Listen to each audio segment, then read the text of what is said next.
পাগল হয়ে আছি তোরই কারণ, সাথে করে এনেছি নেই মন তোর হাসির ছল, তোর চুলের দল আমাকে কেড়ে নেয়।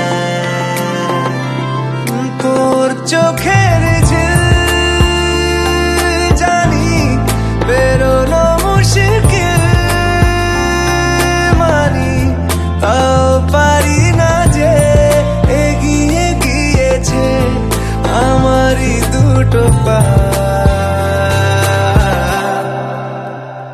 তোকে আকারে দেখার লুকিয়ে কি মজা, সে তো আমি ছাড়া কেউ জানে না।